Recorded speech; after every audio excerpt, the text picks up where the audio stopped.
screening against the killer disease, and our guest is already in the studio.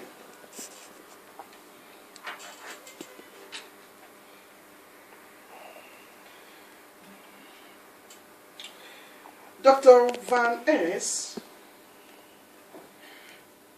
is a medical practitioner at the AMC Hospital and Clinic Herhoid here in Amsterdam Southeast. She is actively in the counseling and treatment of young people here in the Southeast. In this broadcast, we will be focusing on two important national screening programs, specifically for breast and cervical cancer. In 2014, an additional program will be implemented for colon cancer. We would like to find out from Dr. Van Es why special mention and attention is being given to screening programs. Also, we'll be looking at what some of the benefits might be. So, ladies and gentlemen, help me receive this morning to Radio Voice of Naija, Dr.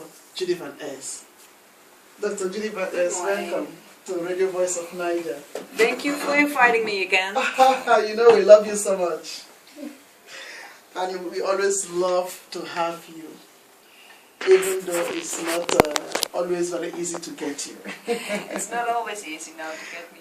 Wow. But I'm here just the day before, well, 2 days before Christmas. Yeah, exactly. To talk about some of the national screening programs and to inform you about a new one that's coming up, which I thought might be interesting to tell a little bit more about.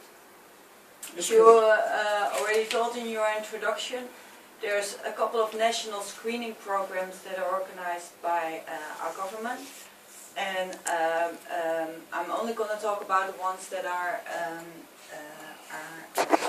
involving adults, because there's also screening programs for children, but that maybe is a topic for another meeting here. All right, but then I have some questions already which I have. So why is this? Why is the emphasis on screening breast and cervical cancer, and why the attention on the national level? Oh, maybe it's good to first tell something about what screening is. Screening cannot be done for every disease that we have across the planet. Yeah. Screening, when you start screening a whole population or a part of a population that you think the disease can be in, then you have to be sure that with the screening you can actually detect enough people for the screening to be cost effective. If you screen something very, very rare and you have to involve a lot of people, that is not cost effective, so it needs to be cost effective. And what's maybe even more important from the perspective of a possible patient of that disease is that if you screen it, you have a way of treating it. There's no sense in screening things that you can't do anything about them, because that would not really be fair on people.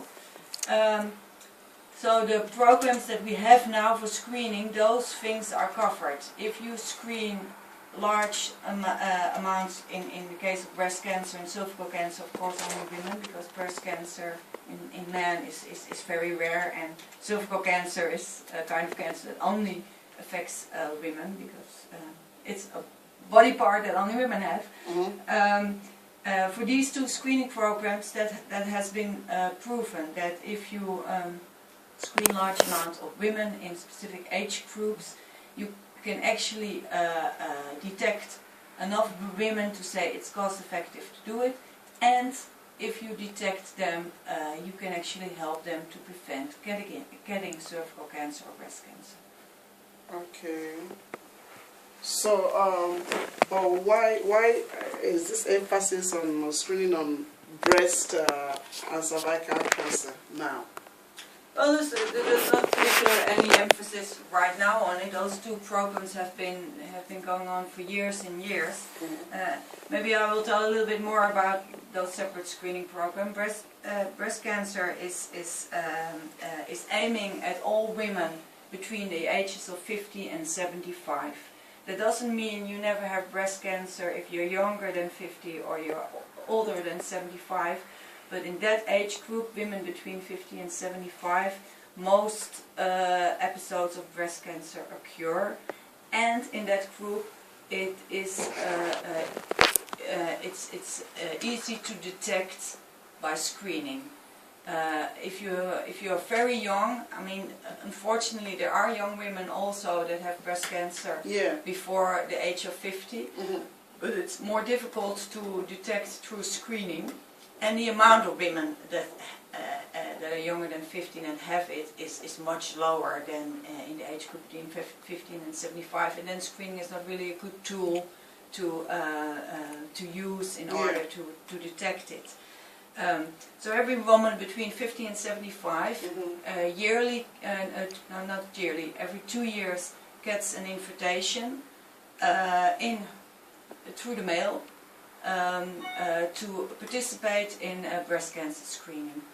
And in order to get an invitation, they use the directories, the address directories of the local government. So you have to be registered at an address with your local government, with the gemeente in Dutch. Otherwise you will not get an invitation. And that's sometimes, from experience working here in Zuidoost, can sometimes be a problem because people don't register with the gemeente, or they move a lot and something goes wrong with their registration. And then they come to me as a GP and says, oh, my neighbor got an invitation and I never got invited. Okay. So that's a good question to ask your GP. If you are a woman between 50 and 75 and you are, you've been a citizen of Holland for a longer period of time, then you should get an invitation. And if you didn't, and you don't know how to get information about why you didn't get invited, your GP can actually inform you how to go around about that. Okay. If you get the invitation, it's usually, you will notice that a lot of women